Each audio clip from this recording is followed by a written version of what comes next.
I'm recording and I'm going to let everybody in.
Welcome, everybody. We're just going to wait a couple of minutes and then we'll get started.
Should we start? I think so. Hi, everybody. Thank you so much for attending what we hope will be a really interesting and useful panel. I'm Susan DeJarnett. I'm one of the co-chairs of the New Jersey, Philadelphia chapter of the Scholars Strategy Network, along with Julia Sass-Rubin, who you also see on the screen. Julia teaches at the Blaustein School at Rutgers. I'm at Temple's Law School. And our graduate fellows, Lauren Nolan and Stephanie Walsh, are the other people who are key to this chapter.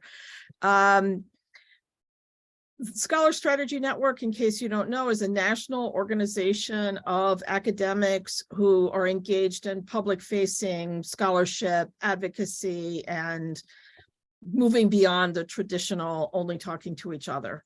I hope that's a fair description.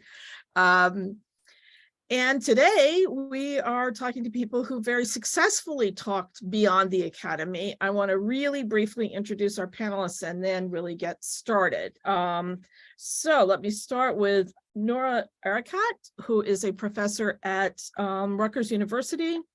And I'm going to make these intros really brief so you hear from them and not me, but Noura's done a million things, but most significantly for our panel today, she has her writings have appeared in the Washington Post, the New York Times, LA Review of Books, The Nation, Al Jazeera, and the Boston Review, and she's been a frequent television commentator on a wide variety of outlets, even Fox News. Natalia, sorry, I have to pull this out. Petrzela is a professor at the New School in New York. Again, wide-ranging areas of interest, ranging from contemporary American politics and culture to the history of fitness, her most recent book. She has also written widely in a number of outlets. And last but by no means least, Paul Starr is a professor of sociology and public affairs at Princeton and the co-founder and founding co-editor of the American Prospect. So we're going to get the editor's voice here too. Let's get started. And I'd love to have all three of you talk a little bit about your experience with non-academic periodicals, what types of publications you've published in, what was your process for doing so? How did you get your foot in the door? And were there any aspects of that process that really surprised you? Why don't we, I'm just going to call on you because it's Zoom, but why don't we start with Noura, Natalia, and then Paul. So Noura, take it away. Thank you, Susan, and thank you to this esteemed panel and the participants for being here. It's exciting to be a part of the process of how do we become outward facing to leverage the expertise and the knowledge that we produce for not only broader consumption, but hopefully for the change that we seek to see. I think my story is iterative. So I'll just give you the junctures, the relevant junctures, and maybe the one that will be the most relevant to the audience here. I began as an organizer and then as an attorney. And as a human rights attorney, I was looking for many ways to use my voice and platform in order to advocate on behalf of the vulnerable constituents that I cared about the most. In my case, I was focused on Palestinian human rights, but also human rights of all people, particularly in the Middle East and across here in the United States. Those were my particular areas. And so my work as an organizer and an attorney actually trained me doing small outlets, local outlets, writing for local news. And so even writing for the university school paper as the first iteration, were all training grounds in terms of how do we hone what it is that we know for broader consumption. Once I pivot to the academy, in not only, first as an adjunct, but then more, seriously by going back to school and charting a path of scholarship and knowledge production and so on. It was already, I was warned that it would work against me to appear as an activist, especially as a woman of color. I mean, I want to emphasize this. This matters a lot. I was told, somebody who's my co-author, I had a white man co-author, we wrote the same paper on race and racism and the impact of burnout on activists. He was lauded for it far more than I was. So I was warned early on that anything that I would do public facing would be used against me because it would be used to diminish my role as a scholar, which in fact is what happened. And we can get to that later. I think that there's going to be questions about that, but to the point where I had to leave a university because it wasn't valued, right? And it was weaponized against me. But I think that it was a value added, and I was committed to it. The cat was already out of the bag. If there are biases, they were already clear. I was hired upon that basis. My first foot in the door I think for mainstream was with the Huffington Post. I had returned from, this is when, the Huffington Post was in its earliest days before it was sold, but I returned from a fact-finding mission to the Gaza Strip in the aftermath of Israel's first large-scale assault in 2009 and 2010. And I wanted to tell the stories of the survivors, of the Palestinian survivors that I had met. And it was a contact that had written there, and I begged him. I said, all I want is your contact. I don't need your help. Don't pitch for me. Don't even put a good word for me. I just need something besides submission. I need an actual name. And reluctantly, and mind you, people are gatekeepers. And once they get in, they might not be generous. But he conceded because he cared about, what I was doing. And that was it. That was the beginning of getting my foot in the door. Thereafter, Paul, Professor Starr, I also joined a group of scholars to establish our own electronic magazine, as they say, if you build it, they will come.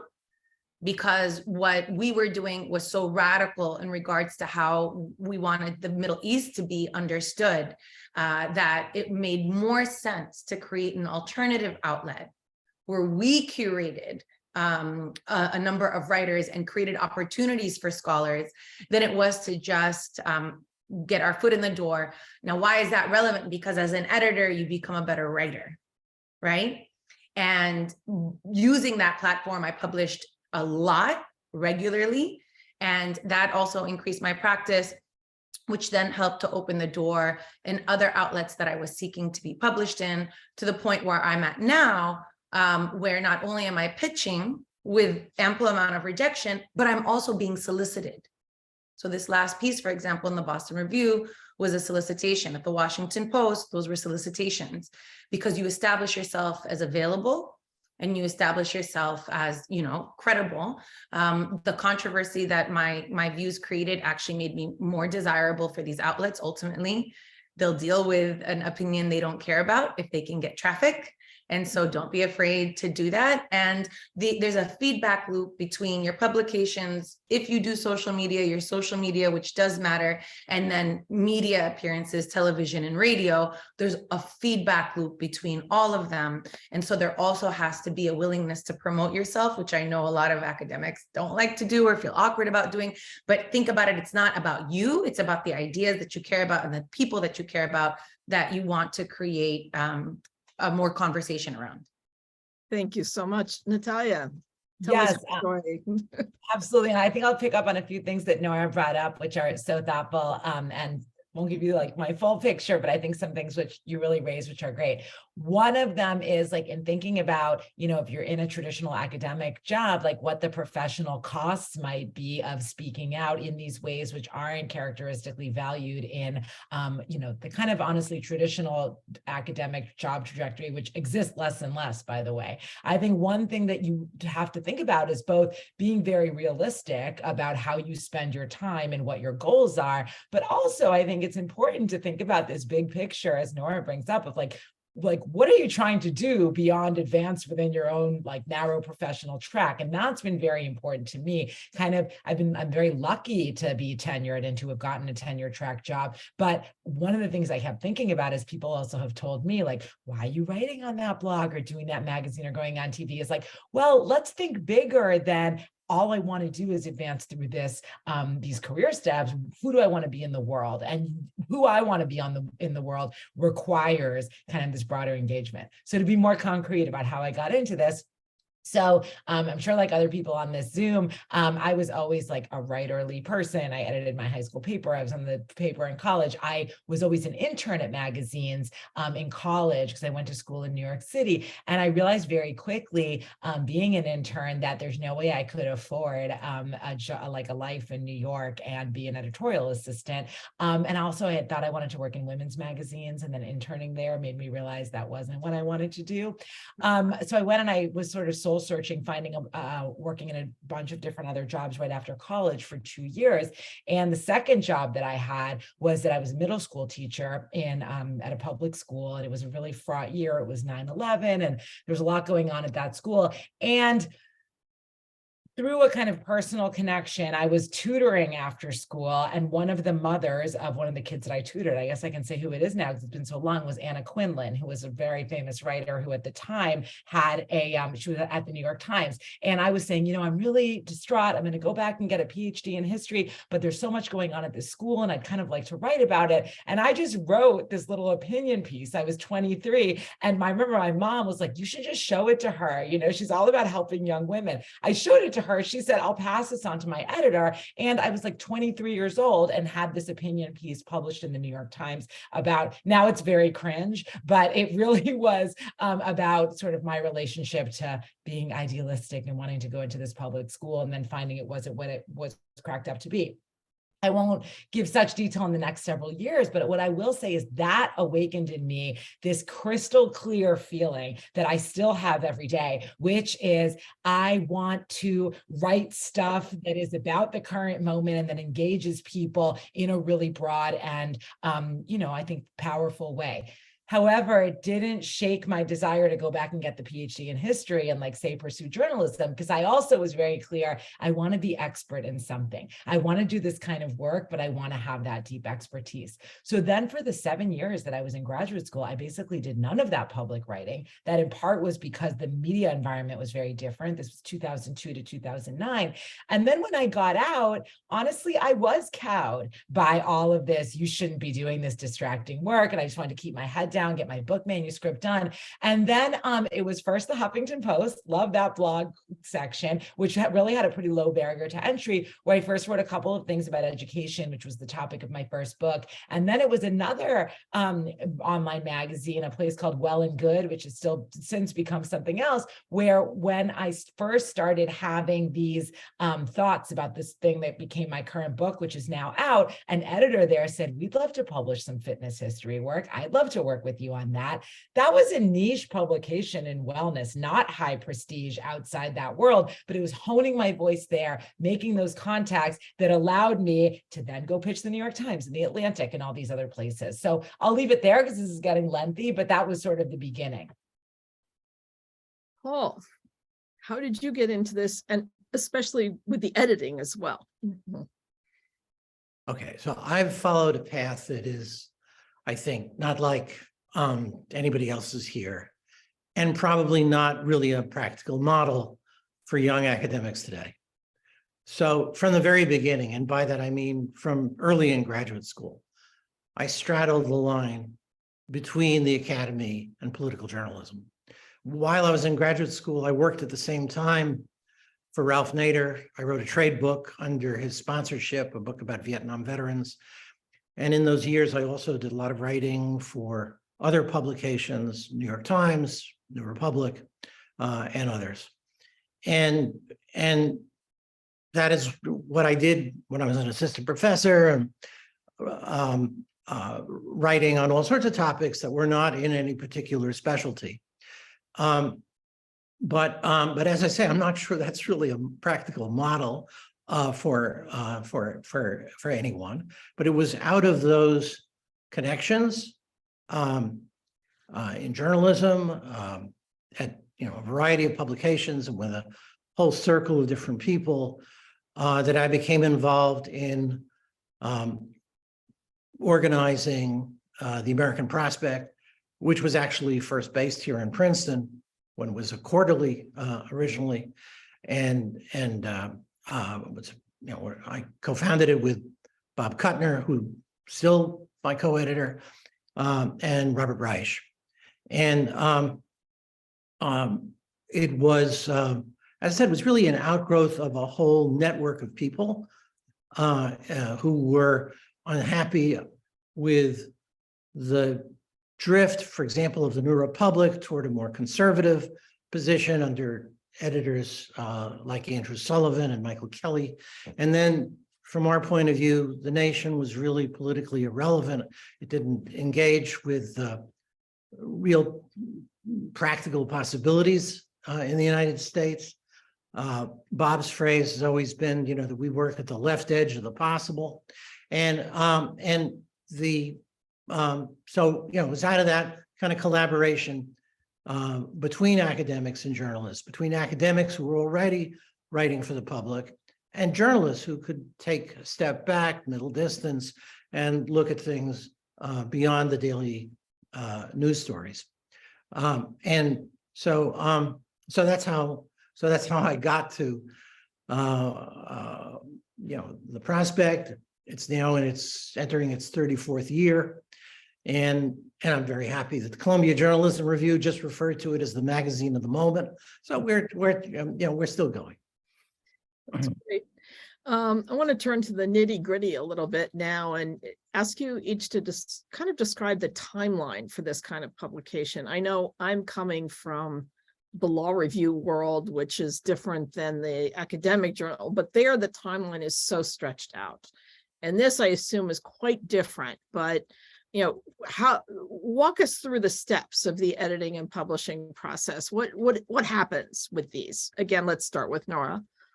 Okay. I think different platforms have different processes. So for example, if it's a long form magazine essay, as with the LA Review of Books, the Boston Review, the electronic magazine I co-edit Natalia, it's going, you're waiting on your peers to actually provide you feedback, take their time, consult with one another. And that can take, 2 to 4 weeks, in some cases, even longer, but not necessarily the length of time, the 8 to 12 weeks it would take to get your academic article published, which is even longer than what it would take for a law review. In terms of an outlet like NBC Newsthink, CBS, or the Washington Post, the New York Times, that's a far quicker turnaround. What they expect is that they have the right of exclusive review, right? You're giving them, what do you call it? The right of first refusal, so that you can't, for example, publish a piece or draft a piece and then send it out to all of these outlets. You have to send it to one outlet at a time and hope that they get back to you as soon as possible. Even a quick reject is really helpful because it allows you to move to the next outlet. But the worst thing that you can do is send it to 5 different outlets and then have to tell one of them, I'm sorry, I went somewhere else. They'll never publish you again. That's poor etiquette. It's really disrespectful. And so that could take, I would say maximum 24 hours. If you're beyond 24 hours, I think it's right for you to ping them or to say, at this point, I think you're giving me a rejection. Should I go somewhere else? At which point the turnaround for editing is rather quickly, unless it's a Friday, and then you're lucky you got a response, and they usually won't get back to you until earlier in the week. And I would say, oh, sorry, Paul, go Oh, ahead. go ahead, Natalia. Well, Noura, you're really talking about op-eds when you're talking about 24-hour turnaround. I am. I was distinguishing that from the magazine essay and the op-eds. Yes. Yeah, there are all kinds of frequencies and lengths, depending. For example, there are publications like Prospect that have both daily online and a print publication, and actually there's sort of like grades in between. And so it depends what kind of an article it is. Also, there's one other thing I think really that people should be aware of, and that is that many serious publications do a kind of fact checking that actually journals don't do. and so that takes time. That's part of the process.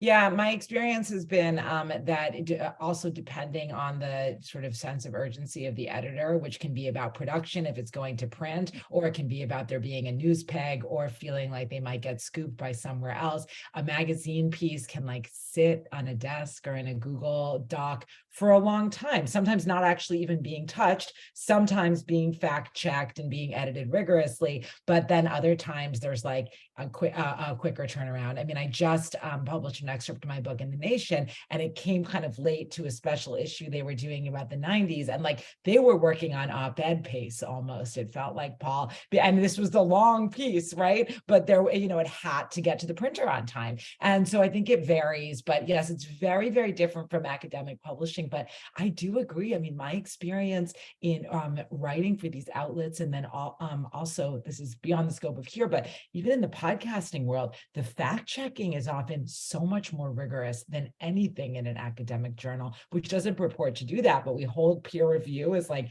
the highest form of review. Fact checking in magazines, I have found to be often much, much more painstaking and thorough. Susan, I just want to add a quick tip here, because I'm imagining everyone who's here wants to do this. So and this might, I'm sorry if it's redundant, but one of the things in pitching these pieces, yes, for the fact checking, but the hyperlinking of almost everything that you say. So, if this is going to go to print, if for an op-ed, if it's even for a magazine, if it's online, right, hyperlinking all of your sources as opposed to footnoting them so that they have quick access. That'll also make it more appealing. Well, that's a perfect segue to the next question, which was, what advice would you give to a colleague who wanted to get started on this? Let's say they have the thing written already, but now they have to figure out what to do with it. Well, if they've already written it, then they're far along. If you're talking about publishing in one of the kinds of places that have been mentioned, very often you need a news peg. You need some connection to what's going on now. And you need to have a different angle. You've got to clearly distinguish what you're saying, what so many other people may have already been talking about on the same topic. So, having a news peg, having an angle, and being prepared to go beyond what you may feel comfortable saying in a purely academic setting, where you may have to qualify yourself. I mean, you can't necessarily observe all the cautions, qualifications, and reservations that you would make in a journal. And that that might be a problem for some people. I meant to say this at the outset, apologize, but now that everybody's in on the Zoom, maybe now is a good time. We are going to have time for questions at the end, or like the last half hour at least. So please put your question in the chat, and we will be relaying them to the panelists when we get to that point. Any advice did I skip over you that time, Natalia? Anything you wanted to add on that point? One thing I was going to say is that, Noura alluded to this early on, but I think it's really important to emphasize, especially when you're starting out, but I even feel like it now. When you are cold pitching editors, like there's a lot of rejection. Even worse, there's silence a lot of the time. I mean, one of I think my favorite thing of being at this kind of point in my career is that I have relationships with enough editors that there are enough people who I at least trust to say, we'll write you back and say this isn't going to work, or, could you rethink of it this way? But I think that, steel yourself, and this isn't to dissuade you, but to reassure you that, editors have these inboxes that are full of people, some of them as qualified as you, that are pitching. And so I still have to remind myself of that because it is a little bit bruising to the ego. It also, I think, is really important. It really makes it worth it to cultivate relationships with certain editors, because then you don't have to maybe spend hours on the pitch that you're sending, but you can say, hey, I was thinking about this thing. Here are a few lines. How do you think this is? Do you think this is something worth developing? Or with the hyperlinks, absolutely, if it's something like new and you're trying to say, hey, this is ready to go. But I write a column at The Observer, which I guess is an online magazine, because I would call it an online magazine. And I'll often kind of draft my piece, send it to my editor who I work with every month, Jim Ledbetter, and I'll say, I haven't put links in yet because I don't know what you want to cut from here, but what do you think about where this is going? And there's that mutual trust in process. But early on, you want to make it as easy as possible and show how confident you are and how well sourced you are, because they're getting a lot of those pitches and emails. And so you want to, kind of grease the entry point. How about negative experiences? Any do's and don'ts that you want to emphasize beyond what you've already said? Paul, why don't you start with that one from the editor's experience? Well, no, I could just. What I do was you just not want thinking- people to do? I was just thinking of a very annoying experience I had with an editor at The Atlantic a couple of years ago. But as I think about it, they made me sign an NDA to get paid, a non-disclosure agreement. I never run into that anyplace else. And so actually, I've probably already violated the NDA by mentioning this. I hope that won't be a problem. I had an issue. This is kind of a small thing, but it's relevant because it was writing for Well and Good, which was this, very kind of small magazine where I started off writing this fitness history stuff, where they had a change in their editorial leadership. And so they went from kind of like really promoting my pieces on social media to they were basically invisible almost on the site. And they didn't really promote them. And it would come up with like most recent pieces. But once they had published new things, it would just kind of fall away. They weren't paying me very much money. And it made me realize, like, unless it's like, the New York Times or somewhere that people go to, it's actually worth it to say, how are you going to promote this? Will you tag me, et cetera, to get it out there? Because there aren't all that many, there are a lot of outlets, let's put it that way, where not having that makes a difference, and we're having it, which doesn't cost them a lot money, much money at all, can actually really make it worth it for you, even if there's not a big, even if you're not getting paid a lot of money to write, and few people are getting paid a lot of money to write these days. So I'm going to just shift in terms of outlet, because my most horrible experience was actually with a radio program. I didn't have an NDA. I think it was a special program on the BBC where the host lost his temper and rather than, but this is the case. If you work on something controversial, as the case of, Palestinian freedom, unfortunately is, which is why this writing is so important, right? As far as I'm concerned, what you run into time and time again is that journalists aren't always doing their jobs, and instead are asking you to serve as a corrective. So sometimes that's just obnoxious, and you end up, having to do a lot of teaching as opposed to presenting yourself as an expert answering questions. And other times, as in this radio interview, the journalist was agitated, just didn't know how to respond. And so then started with ad hominems and took it to what nth degree. And if you do this for long enough, you just kind of stay calm and cool. I mean, we ended the interview, but what ended up happening is that they wouldn't run the interview because the host did so poorly. So that was the worst experience that I had, right? That for somebody else's, mistakes, it would have made my cause and my work look even better. But for their mistake, it had to be pulled. And so but I never went public with it. And this is the advice that I give, regardless of how annoying an experience can be, you also don't want to burn bridges. So, even if there isn't an NDA, unless you feel like there has been a complete breach, you don't want to go, run your mouth on social media. It looks bad. I've done that only once in the case with Farid Zakaria. We're on the program where I was the only woman. He cut my mic at the end, and and that in and of itself was instructive. And so that was the only time I went online, and then he and I had it out over email, and that bridge is now burned.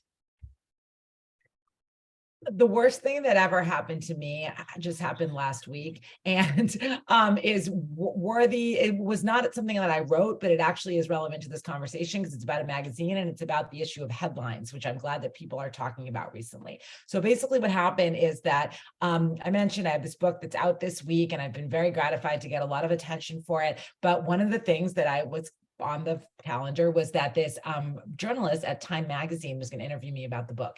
And it wasn't clear to me whether she was sort of doing a reported review, but I did not realize that it was going to be a Q&A. And so we were on the phone for over an hour, and I was maybe not my most eloquent, but it was fine. I said my piece. I didn't say anything wrong.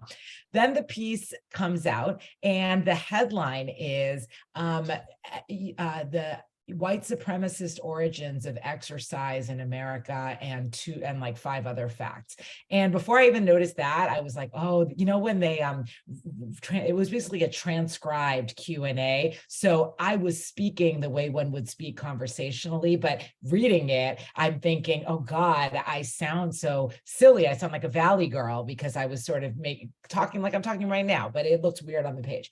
Anyway, then I look at the headline and I think, oh my God, you know, I'm not saying that exercise is a white supremacist project, and this is a purposefully inflammatory headline. I wonder what's going to happen. It was December 28th, so it was 2 weeks ago maybe. And I thought, well, who's reading like a long interview with a historian in Time magazine on December 28th anyway? Well, not that many people were reading it, but what a lot of people were doing was screenshotting the headline. And so within hours, all these right-wing sites, The Blaze, College Fix, Hannity, Fox, I mean, name all of them. I'm getting all of these alerts that basically took the form of Time magazine publishes interview with woke professor who declares that exercise is racist. And the whole frame was like, everything's racist now. And so within, I mean, hours, I had an inbox full of death threats, misogynist threats, blaming. I mean, they were so contradictory in many ways, what I was being accused of and what the slurs were how they were coming at me. But I went back to the journalist because I didn't have an editorial contact, because in this case, it was an interview with me. And I said, listen, like, I don't think that headline is doing a service to this story. You know, I really think, like, you know, could you go back and ask your editor to maybe change the headline? That might cause more drama, but this is really bringing torrents of abuse on me. And she was, you know, honestly, I think didn't kind of take an energetic enough position on this. Oh, you know, I'm going to talk to my editor after the holiday. It was New Year's Eve, basically. And I thought, well, this is basically being circulated as screenshots at this point. So how much good would it do to change the headline? And sometimes changing a headline actually brings its own abuse, because it's like, look at these weaklings who are changing their headline. Anyway, it dies down for like a minute. And then Donald Trump Jr. takes it up and has like this rant on his social media channels about like, everything is racist now. Same thing. Woke professor doesn't want you to work out because she's so lazy, and wants kind of, you know, ideological cover for saying people shouldn't go to the gym. So that luckily sort of switched the torrent, and like a lot of people who reflexively hate anything that Trump say then sort of came to my defense. And I also did at that point unlock my social media accounts and do a Twitter thread in response to this, which was very cathartic. And I didn't, Noura, I think you're right. I was not like yelling at Time magazine. I was sort of commenting on this general issue, but it felt very good to sort of take ownership of the story. And at that point, what I think was valuable is that thread got the attention of people who were more kind of sympathetic to my point of view and what was going on. So whereas before, I felt like everybody paying attention to this non-story is somebody who reflexively wants to hate people like me, and this kind of switched that. And yeah, I mean, there was a full articles in the New York Post and the Daily Mail. It was ridiculous. But I think that is relevant because you do open yourself up to a level of exposure when you do any of this kind of work. That would not happen behind an academic paywalled article at all, even though people say much more inflammatory things. But it's also worth thinking about headlines. It's rather rare an editor will talk to you or let you approve a headline, but it is worth having a conversation about it. And that's something that I, you know, just learned in the last couple of weeks to really. So Natalia, I'm sorry about the death threats you've gotten, but I'm sure your publisher is delighted by all the publicity you've also gotten. And most writers with a new book will, you know, would kill for all the attention, including some tweets by Donald Trump Jr. Exactly. Exactly. Who wouldn't like to be attacked by Trump Jr.? But yeah, now it's looking rosier, but it was really scary in the time. Really scary at the time. Yeah, sorry. So this is actually a point which, you know, maybe a lot of the people taking part are not aware of, and that is writers in magazines and newspapers do not control the headlines.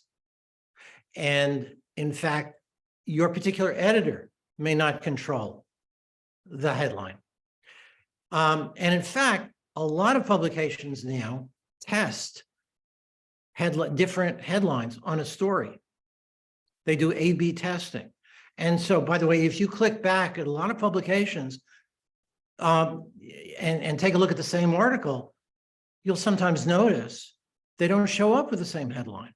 Mhm. Because when in the first several hours, this would be true at the New York Times, Washington Post, and elsewhere, they have set it up so that they're seeing which headlines generate the most traffic. And so don't be surprised if it's the more inflammatory headline that ends up being the one that's there. That's the way these systems work. Noura, how have you coped with the higher level of exposure and the hostility that sometimes brings? Like, do you have words of advice for people listening to this? You know, when Natalia was saying you steel yourself, I think that's absolutely right. But nothing really quite prepares you. Nothing really quite prepares you for that moment, for example, if something that you wrote does go viral, or the ways that, you know, you become the target of attack from all quarters. And so I think it's a very personal thing, right? So this past weekend, Elon Musk permanently suspended my Twitter account. And that, you know, that's its own level. I was hacked, you're targeted. And I'm not saying you always have to be used to this, but there is something to be said that after it happens a lot, that your nervous system doesn't go into fight or flight mode, right?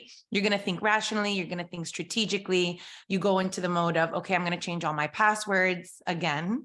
I'll go into another level of protection.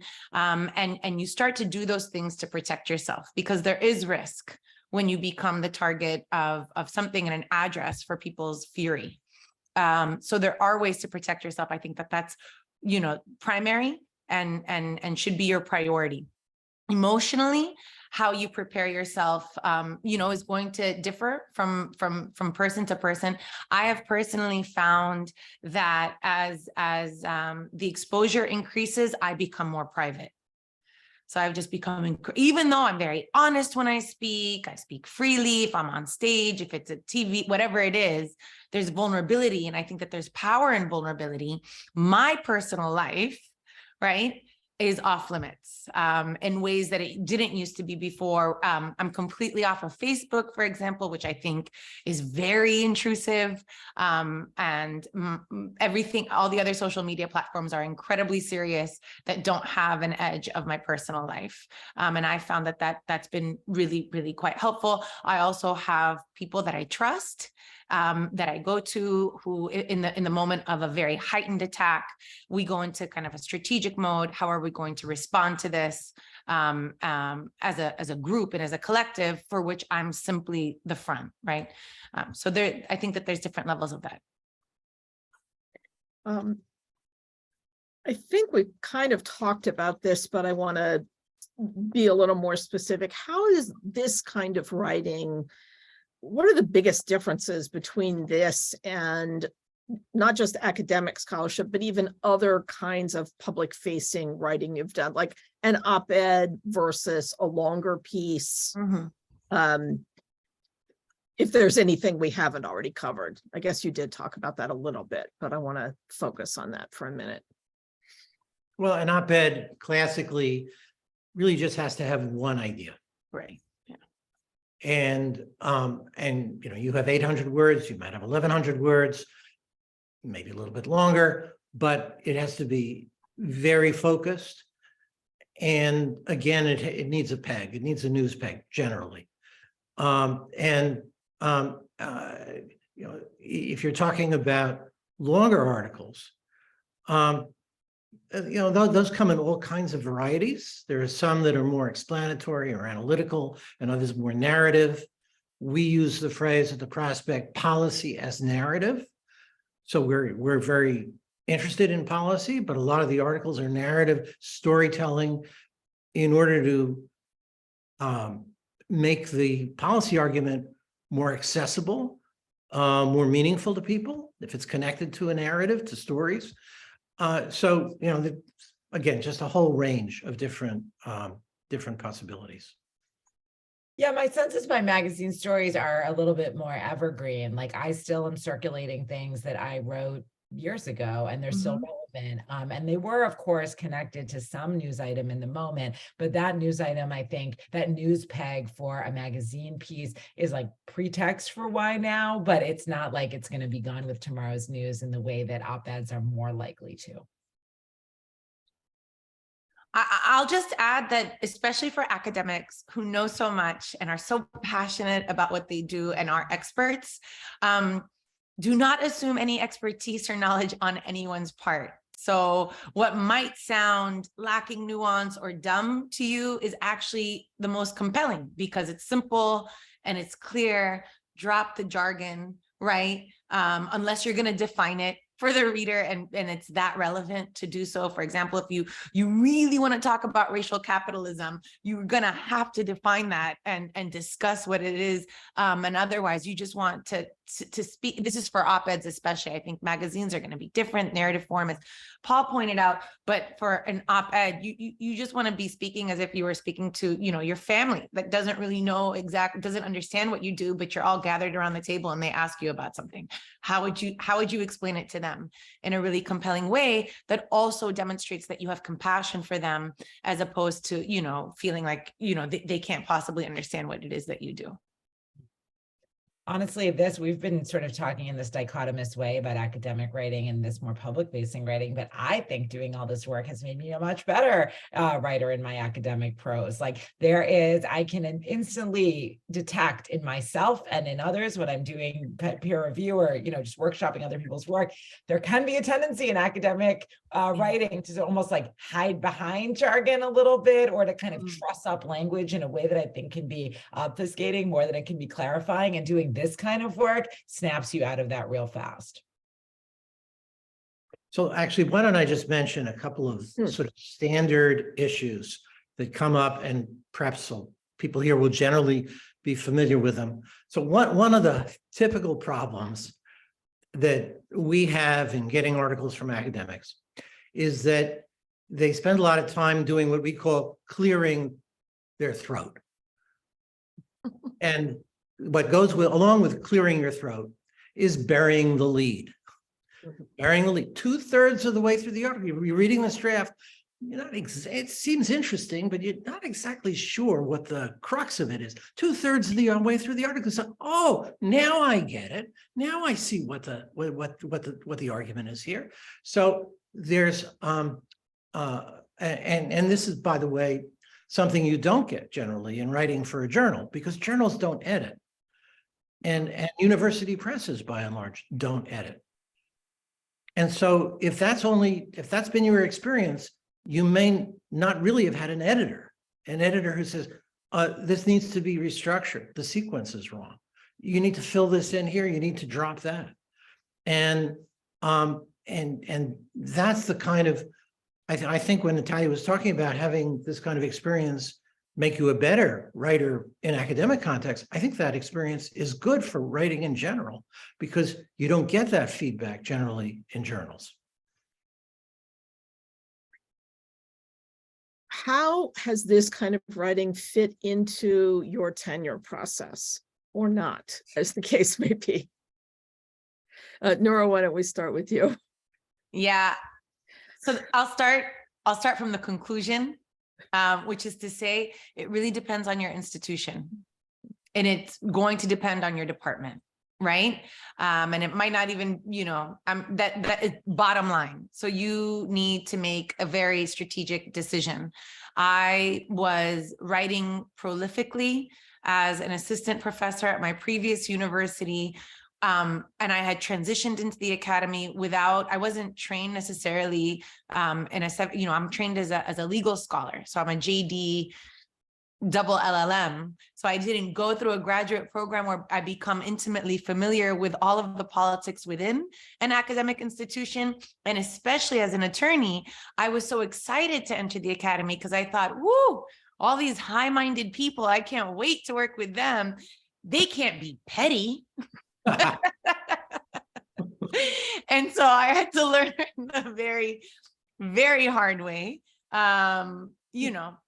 that all of my work was weaponized against me. that, it was like an underhanded, what do they say, an underhanded compliment, but it wasn't even a compliment. It was the more work I did, the more exposure I had, the more I was diminished as an academic. My first book came out with Stanford University Press. I had a senior scholar before, as it was in press, literally ask me, how long is it? It's, these are very insulting questions. Like, what, do you think I published a pamphlet? Like, it's a manuscript, it's a book length project. It's an, academic peer review. And so in that situation, it was very, very, very bad. And I realized, I could fight and I could stay and I could overcome. But I got great advice from a dear friend of mine who said, even if you overcome all of this and they give you the tenure that you deserve, why would you want to be in a place that doesn't want you and that doesn't value what it is that you bring, right? And so now I'm at Rutgers, where they couldn't be more excited in New Brunswick. They couldn't be more excited that, I'm publishing and that I bring attention to the university, that if I have an interview, I do it on campus. And they're very excited. They applaud it and they, counted it. Obviously, it doesn't supplant any of the academic work in the tenure process, right? But it enhances. So if you've got all of your, you've got your books and your articles and whatever else you're teaching in your next project, laid out, I don't know where you all are in your process, then the public facing work is a definite plus, but it depends on the institution. Yes, I think that's really important. I mean, there are definitely places which are talking about having like almost a track to tenure that could emphasize public facing work and not focus so much on the conventional kind of peer reviewed labor. That, as far as I know, hasn't really happened yet. And so for me, I feel on the one hand, generally lucky that the new school where I teach, which is not a perfect place, but part of its kind of founding ethos is to be engaged in the world and to have sort of unconventional scholars who are having a creative practice, which is embedded outside or beyond the academy. So that kind of ethos creates an environment, I think, more so than maybe some of the more traditional departments in which I was trained. I was an undergrad at Columbia and did my PhD at Stanford. In some ways, I think I would have had a much harder time doing some of this work if I were an assistant professor there. I'm actually pretty sure of it. But I will say that I, like Noura was saying, I have never lost sight of the fact that if I care about advancing in that academic track, in that conventional academic path to tenure, and I hope full professor soon, that like this doesn't replace any of the other stuff. And in some ways, I have to like hold myself to an even higher standard, because there are going to be those detractors who are like, she's making a podcast about 80s pop culture. How serious is she? And so that has looked, like I got to make sure I have those peer reviewed articles. I mean, my first book came out with Oxford University Press, and that was kind of like, okay, hopefully the book that would get me tenure. But this book, I really thought very seriously about going to a trade press because I wanted that kind of broader public. I ended up, I think, with kind of the best of both worlds, but I ultimately ended up at University of Chicago Press. And one of the big reasons why that was important to me is I said, well, I'm writing a book about fitness culture. I already kind of have this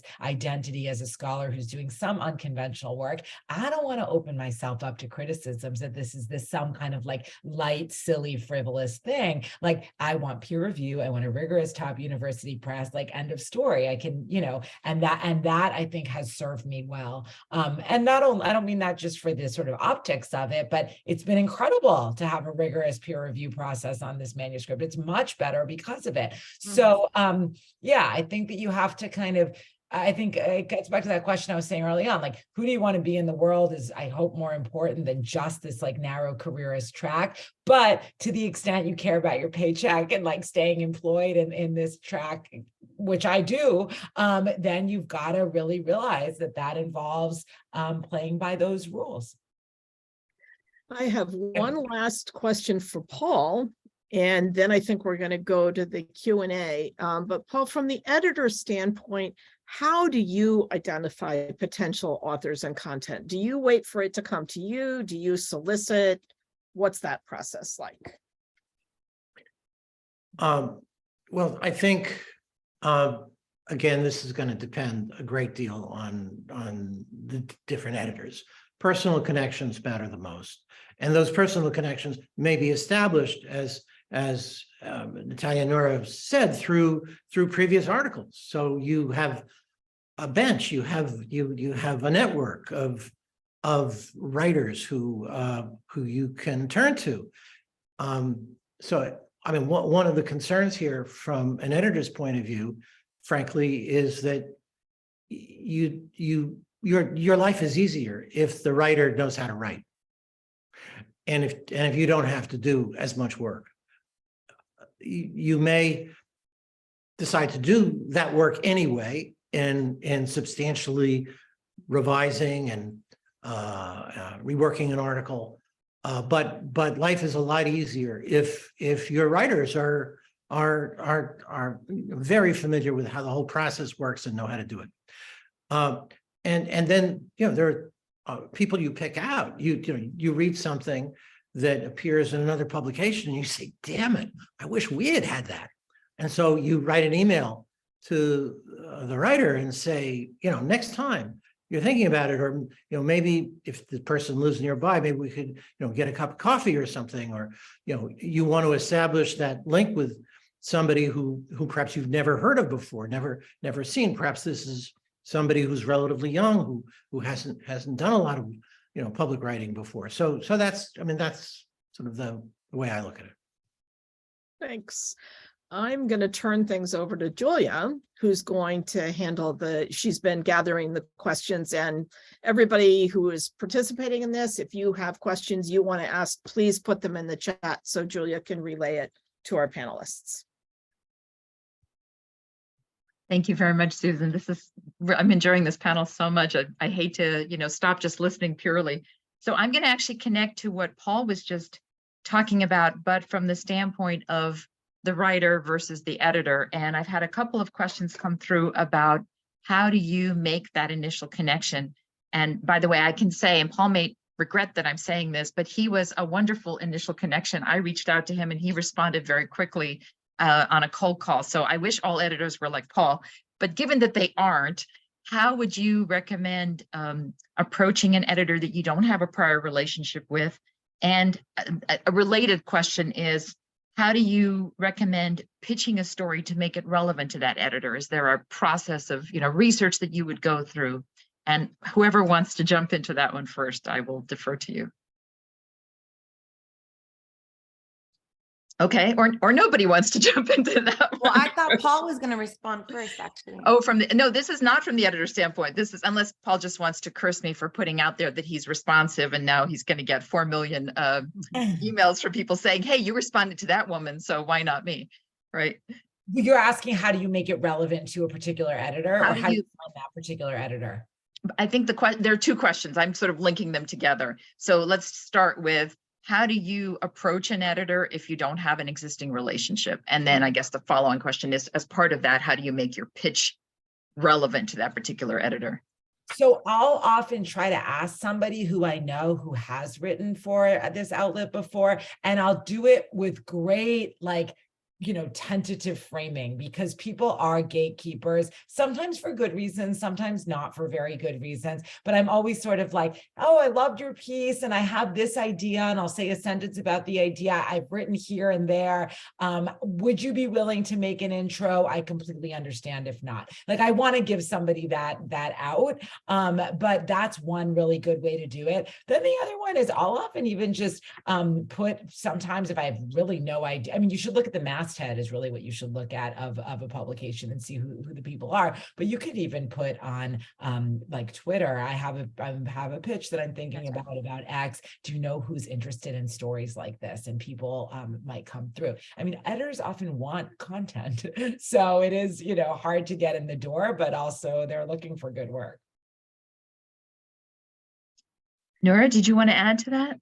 I'm trying to think, one of the ways is also, and this is what comes first, the chicken or the egg, but if you have a platform and you're putting your ideas out there, there's already interest in what you're doing, especially if everybody else is interested, right? It's kind of like how they say how the job market works. Everybody wants you. If everybody wants you, So similarly, that you can generate interest in an idea on a particular platform that then gains you some sort of familiarity and cachet when you make your pitch. I think it's going to be really hard unless it's a personal connection, unless, and one of the things just to prepare people, Paul and Natalia have emphasized this, that you want to, have a relevant media hook, a news hook.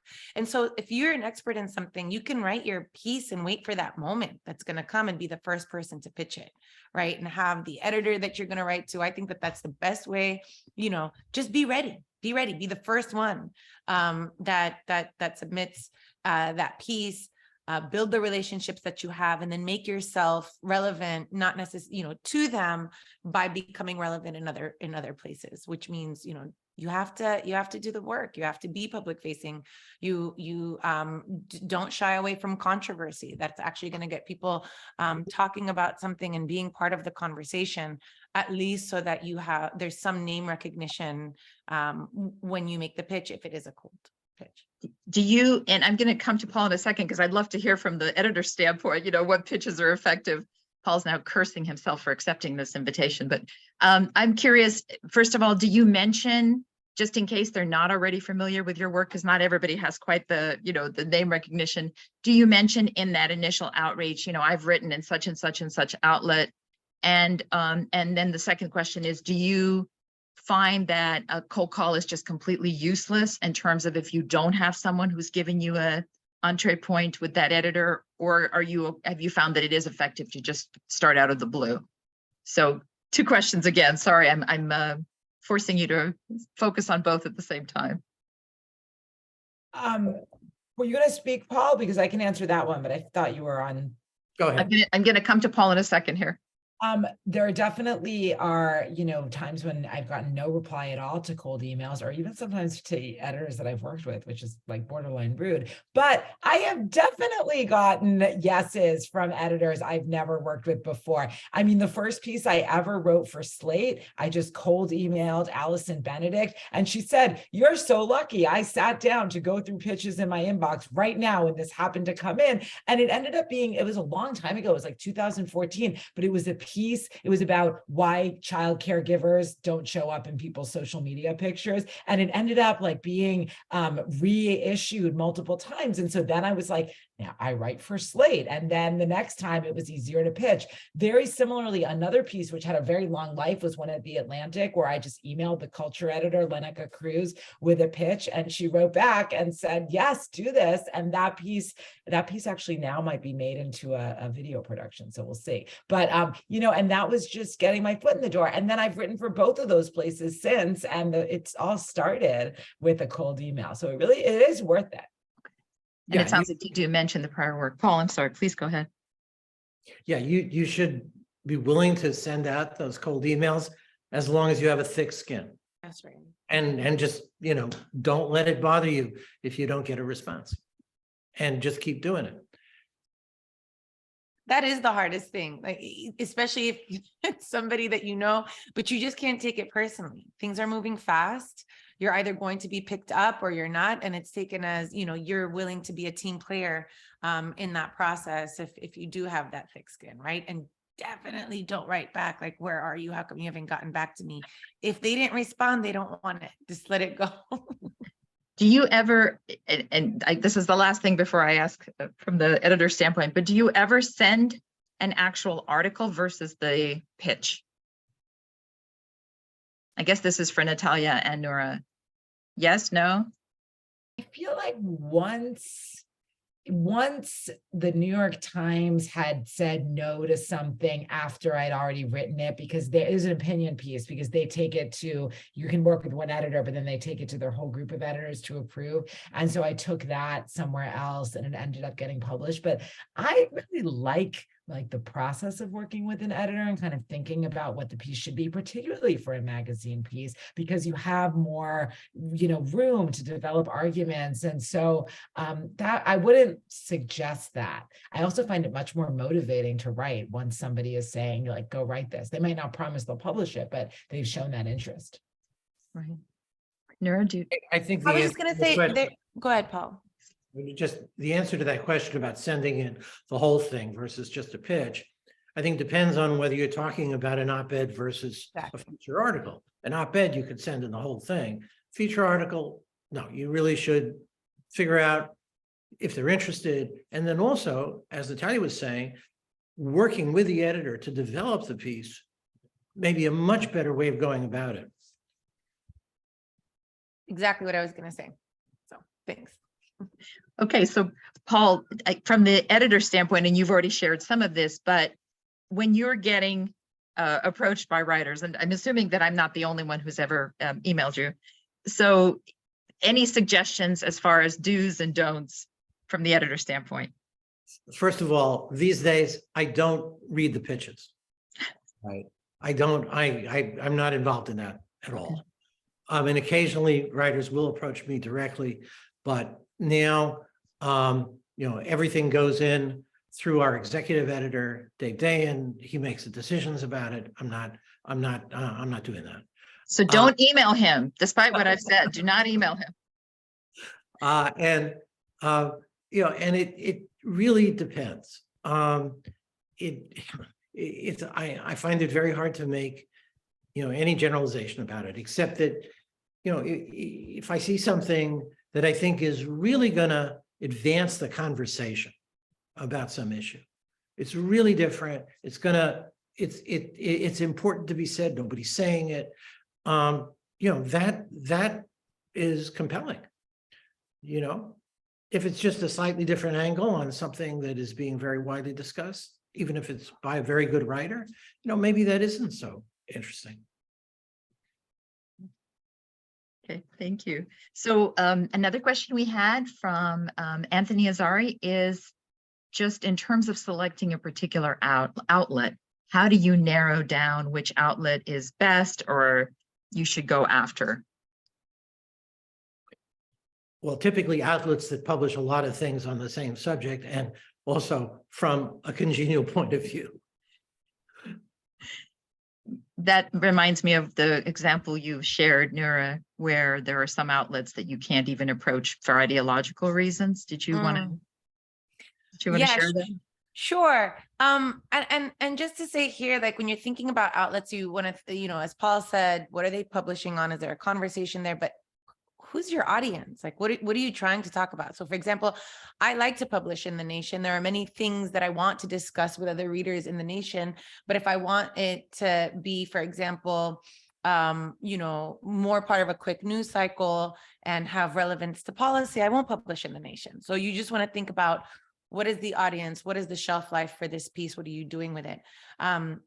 Julia's referencing an exchange because I saw in the description of this event that, come see how you can publish for The Atlantic. Well, The Atlantic's editor-in-chief has a very stark political position on Israel and the Middle East in general, to the point where there isn't room. I could publish with them, for example, if I publish my other work, if it has to do with racism or law enforcement in the US, or if I'm talking about, the law of self-defense and national security issues, but I could not publish with them if I was going to write about, the trip to Gaza, the legal fact-finding mission to Gaza. And to know that this is, these institutions are run by people with personalities and with interests, for the same reason that Paul and his colleague decide to establish the American Prospect when they see that there's a shift in the politics of a publication, to keep that in mind and not to take it personally, but to be strategic about it all the way through. Natalia, did you want to add anything in terms of? Yeah, I think that I don't have a stark an example as Noura does, but I think, you should be sort of smart about which kind of piece is going to resonate with which kind of readership, and that'll dictate whether it gets accepted there, but also what the traction will be. And I think that is worth thinking about. It's also interesting, I think, there's some writers who are like, editors are so annoying. I just want to say what I want to say.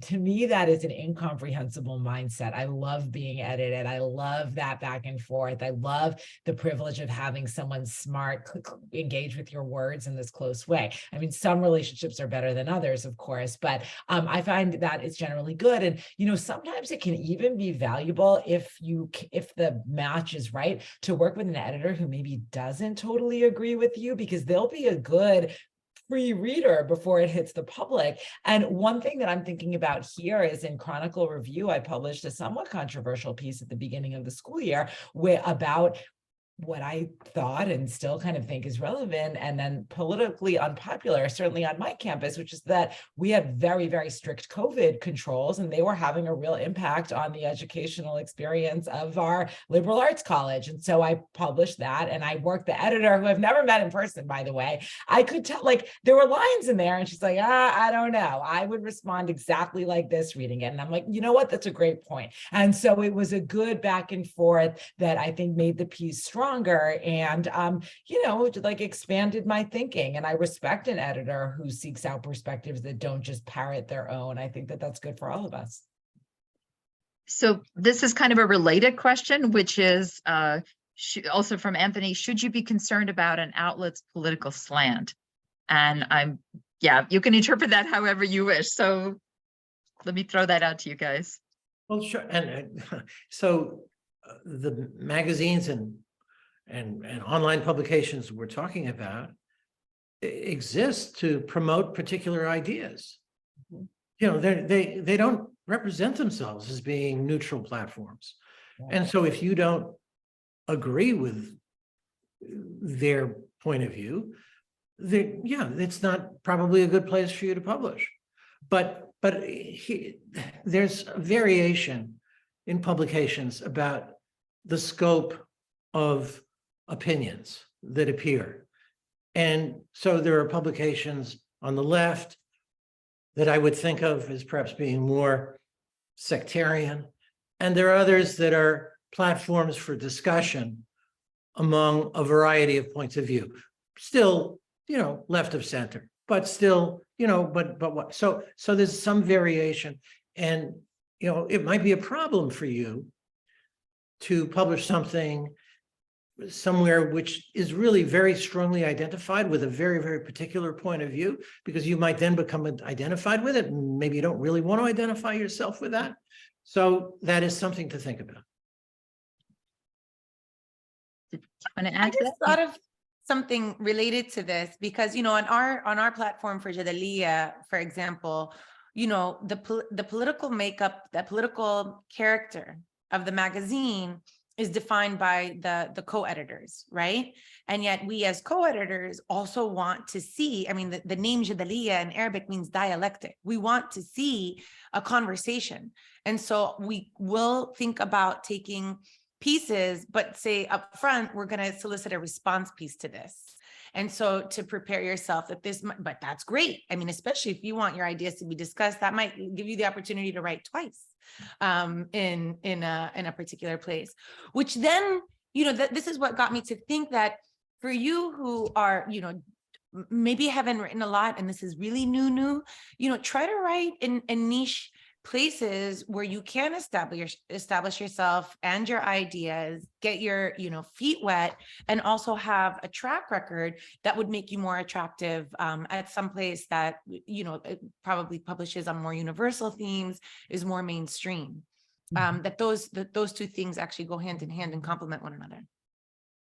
Great. Natalia, did you want to add anything to that, or no? Nodding emphatically. Okay, so feel free not to answer this question, but there was a question about how much you were paid as contributors, and I think I would generalize that more like, what's the range that people are paid, I guess, versus the specifics of your situation. And did that amount change as you became better known as a contributor to periodicals? It's all over the map for me. I'll speak just from personal experience, and often it's all over the map. And so I would say anything from, like, some places will pay you like $400 for an opinion piece, which is, I think, pretty low. And then other places will pay I've gotten $1 a word in some places, sometimes even a little bit more. But here's something that's interesting. Those are actually relatively low prestige places that are paying more money because it's not like the New York Times. Like an op-ed in the New York Times, I'm trying to remember most recently, I want to say I maybe got paid $750 or $500 or something. No, it's not a lot of money, but have any of you ever heard of Global Sport Matters? Probably not. They paid, I think it was more than $1 a word for like a 2,000 word piece. I wrote a piece for 24 Life magazine, which is the members magazine for members of 24-hour fitness. It was like a think piece about the future of fitness. That is not gonna even enter into my tenure profile, but you know, that was like $2 a word. And honestly, they said, "What's your fee?" And I just sort of made something up. And they were like, "Okay, great, send us an invoice." I probably could have charged more. So often higher prestige places might pay less, at least to me. But it redounds to you in other ways. There's a reason I'm putting in my Twitter bio New York Times and not 24 Life, right? Paul, Noura? So I will just say that the prospect, like many other publications on the left, is not rolling in money, and our freelance budget is limited. What we generally do is reserve most of that budget for people who are freelancers, who are actually living off their writing. And we generally don't pay academics who have a steady salary. Now, I won't say that's an absolute rule, but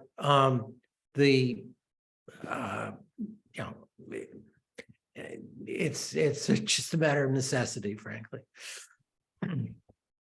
Thank you. Noura? I'll echo what's been said already, and you know, it ranges from 0, I've never been paid for Word, but up to 2,000, depending on, you know, and those are for long form magazine articles. And, you know, obviously the outlets that have a lot of submissions are not paying. So I've never been paid by the New York Times. So good on you, Natalia. But I have been paid by other magazines. The other way that this will often come up is not necessarily for the writing itself, but it'll demonstrate itself through the speaking fees that you can get based on what you're writing. So again, all of these things are part of a whole of the ways that you're influencing public opinion as a public intellectual. And so that's not limited to the word, although that's what our craft is primarily, but it's also in speaking, it's also in media, it's also in radio.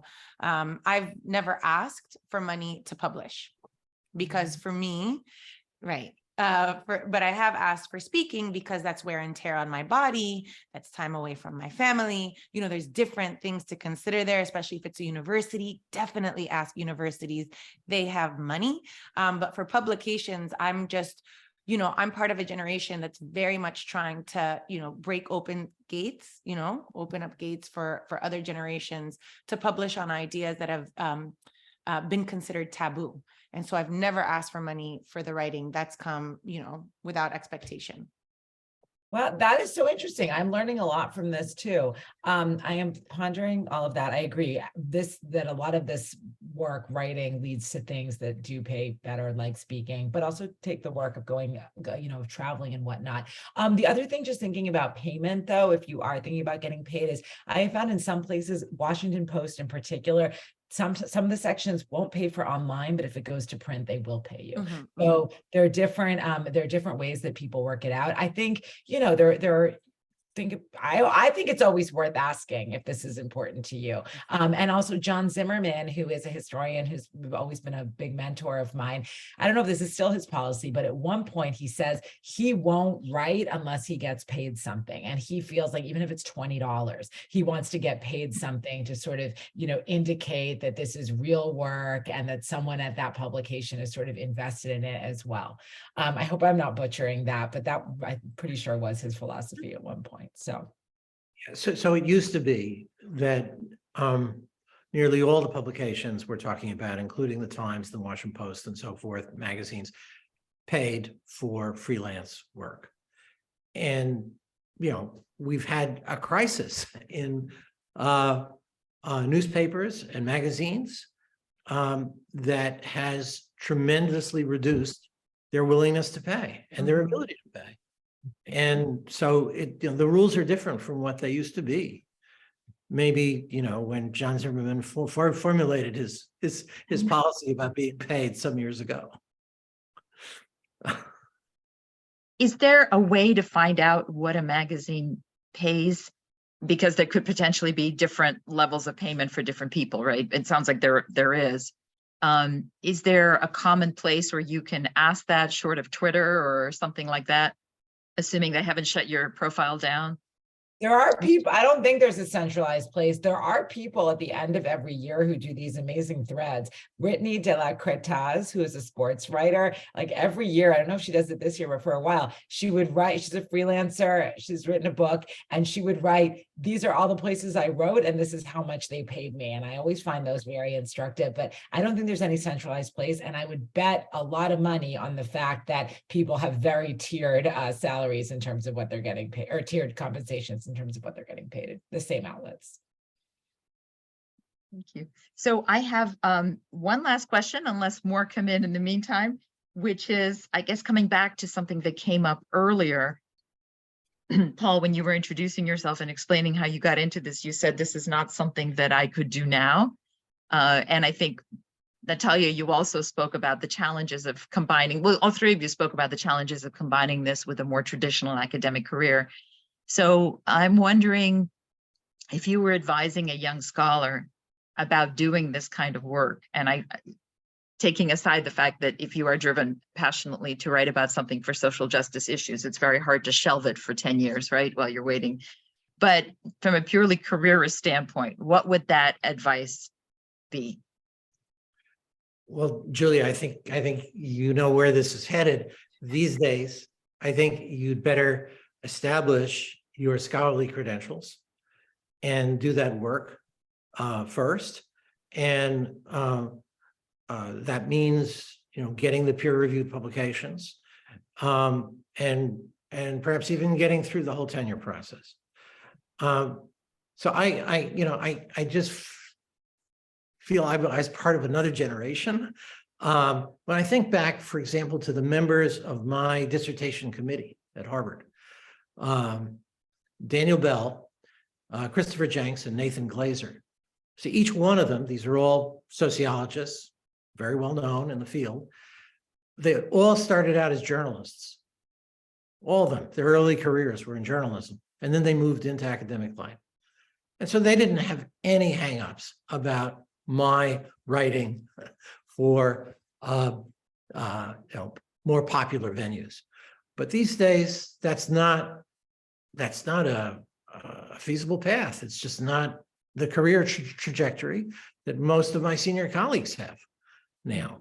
And so I think their tendency is to look askance at it and in some cases really to disapprove it very, very actively. So it's much harder to make your way doing this kind of work now than I think it was years ago. That's interesting. I wonder, and I just surmise, I'm not saying this declaratively, if things might be coming back around in some ways, because I think what you're describing very much describes how I felt early on. I've now been at the new school. I got my PhD in 2009. So it definitely describes how I felt at that moment. But it does seem now that there is a new kind of openness, at least in some places, to the importance of being engaged in the broader world and to kind of making these kinds of contributions. Again, not at the expense of traditional scholarly work, but as an important facet of one's creative practice and research. I also think so far, we're speaking about this within the realm of people on the tenure track, and that as a declining proportion of people getting PhDs. In some ways, I think it's, important to think of this, if you're in graduate school, or on the job market as, well, if I'm passionate about doing this kind of work and I want to learn it more, maybe I should really consider this as like the career that I want to do and the way that I can bring my scholarly sensibility disabilities into industry, into the media, because I don't think we're guaranteed. I mean, we know we're not guaranteed anymore to have these kind of career paths. So yeah, and that's another way to kind of think about it, and one that I'm less equipped to speak knowledgeably about. Of course, this is after the discussion of how this work doesn't actually pay. So that's the only, so maybe you marry someone with a good income, right? And then you can, so Noura, did you want to? Well, one, I do want to echo that. I find that a lot of experts who are creating podcasts or magazines or other publications and ways education happens in many ways that I find all of these things very relevant, and that works. The one thing I wanted to add to what's already been said is that it's not always, either, there's one path or one generational approach to another. I think, I've seen a lot of young academics be advised that they, for example, establish a Twitter account immediately because they want their ideas to be circulated so that there's more readership for their articles, right? Because that's going to matter depending on the metrics that you have. How many downloads do you have? How many reads when in your tenure review process, they're trying to measure your impact. I find all of this quite cynical. I think that ideas should be measured on ideas, and that your peers are to tell us the value of those ideas and what it adds to the literature, and what theoretical contributions that it made. And so I've been there. I see this, where what matters is your impact and your readership. And then obviously there you need the public work. It's not that you can't afford not to have that public facing dimension of your work. You want Donald Trump Jr. to come after you so that everybody is picking up or downloading your paper. So I hate to stop this because I'm really enjoying it so much, but I know that we are approaching hour and a half mark. And if everyone could just come back on camera and join me in thanking these three extraordinary panelists, and also Susan, who did a fantastic job. This was so much fun and I learned a ton. So just thank you. Thank you for taking the time to speak to us, and thank you for being so honest and forthcoming, and just, this was fantastic. And if you are not already a member of Scholar Strategy Network, please consider joining. Yeah, and you're now all on our list. You can, of course, unsubscribe, but you will get our future events as well. So thank you very much. I just want to quickly add my thanks too, because I think this was great. Absolutely. So thank you, everybody. Thank you.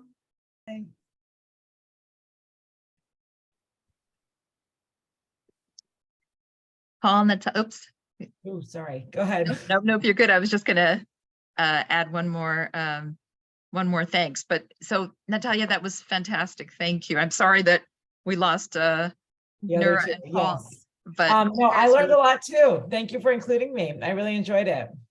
Me too. And I you guys had were no great. idea the Times ever pays anybody for an op-ed. I'm like, really? I can't believe that. I mean, I always ask, where should I invoice you? And maybe they're Yeah, saying you're gonna have to learn. That's that. really smart. I mean, Economist paid me £200. I was like, wow, that's something. But the American Prospect did not pay me. So I was happy to see Paul say that they don't pay academics. I was like, was it me? Was it the article? well, The Nation, I think they paid like I think it was 50 cents a word, which is pretty good. Yeah, interesting. An ongoing conversation. I bet. So thank you so much. Very much. Welcome. Thank you for having me. Bye. I'm just going to stop recording.